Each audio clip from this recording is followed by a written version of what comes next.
program. Joining me now is the Australian's foreign editor, Greg Sheridan. Greg, welcome to the program.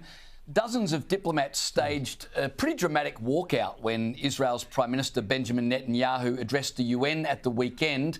Many delegates filed out the moment he was introduced. Have a look at what happened. Please, order in the hall. Please, order in the hall.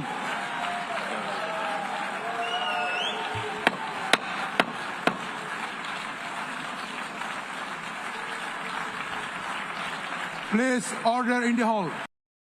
Now, Greg, I was keen to ask you about this because I know you've had your criticisms of Benjamin Netanyahu, but I would have thought whatever one's position on Israel's offensive in Gaza, walking out like that is disgraceful, isn't it? And highly performative. Oh, yes, James. It's great to be with you. Look, that's what the UN is. I mean, it's a rabble of dictatorships. Mind you, I think even suffering boycott, Netanyahu had a bigger audience than Albanese did in the UN. So no need to boycott Australia. You'd never notice the difference, you know, especially when we're exercising our magnificent international leadership. But yes, it was rude, it was ill-mannered, it was stupid, it was counterproductive. So the president of Iran can come along after murdering 1,000 of his citizens in a weekend's executions, and he'll be listened to respectfully. The president of Russia, when he deigns to go there, that's fine, no problem. He's murdered 100,000 Ukrainians, that's no problem. Everybody's funky-dory about that. Any Arab dictator in the business, that's no problem. But the one prime minister of the one Jewish state in the world is greeted that way. It is contemptible. And if Australia had a speck, just even one tiny speck of moral courage, it would denounce the walkout, instead of which we are now fatuously running for a temporary seat on the UN Security Council. So every dictatorship involved in every performative anti-Semitic act is going to be our best friend for the next 2 years while we shovel money down their way and hope they'll vote for us for the sort of perverse beauty contest that is a non-permanent seat on the UN Security Council. Wow, Greg Sheridan, when you put it like that, we've got so much to look forward to. Donald Trump has claimed ceasefire negotiations between Israel and Hamas are now at their final stages.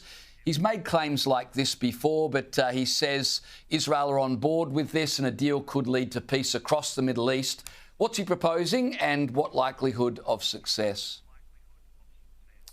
Look, the absolute truth is, James, I got to give you the lowdown on this. God alone knows. That is the truth.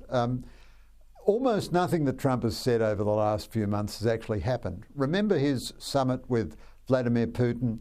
And he said that in the next week or so there'd be a meeting between Putin and Zelensky, and Ukraine was on the brink of peace and everything. Now, certainly Trump has a lot more sway over Israel than he has over Russia or Ukraine. I'm not equating Israel with Russia in any way. I myself am generally regarded as a very strong supporter of Israel, but I think Netanyahu's strategy in the last 6 months has been counterproductive. He's killing innocent people for no military benefit. So any kind of ceasefire now is okay as long as the Israelis don't agree to things that they can't reverse. I mean, I don't see how Israel can withdraw from the territory until a new governing authority is there. I don't think Israel can withdraw until it gets all its hostages back.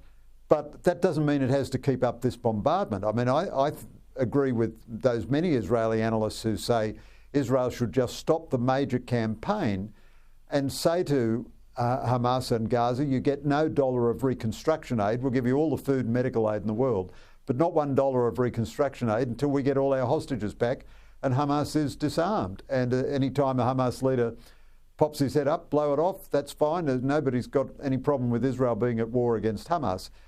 And it may be that Trump will provide Netanyahu with an off-ramp, and that would be a very good thing. But honestly, we've just no way of knowing whether this will, play out as Trump says or not.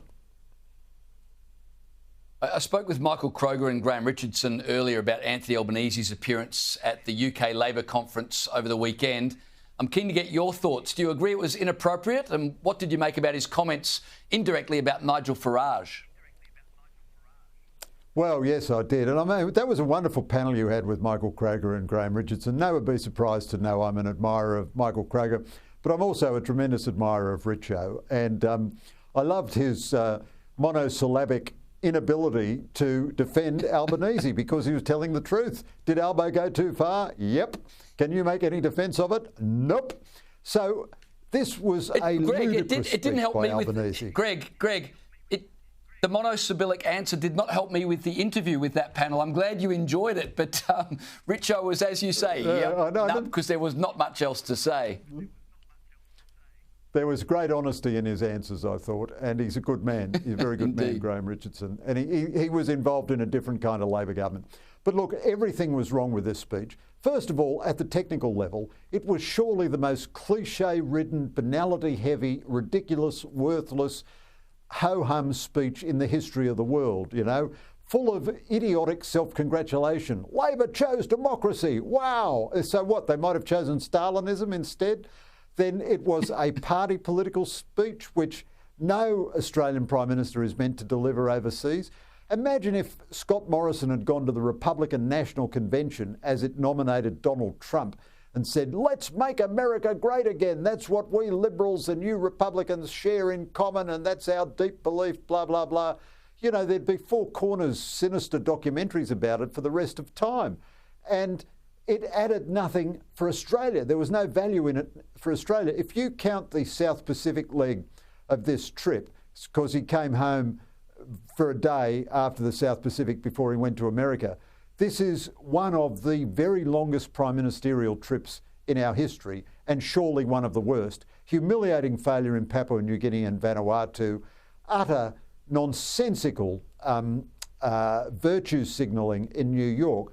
We don't have any influence on Palestine, thank God. The Palestinians and the Israelis should be grateful for that.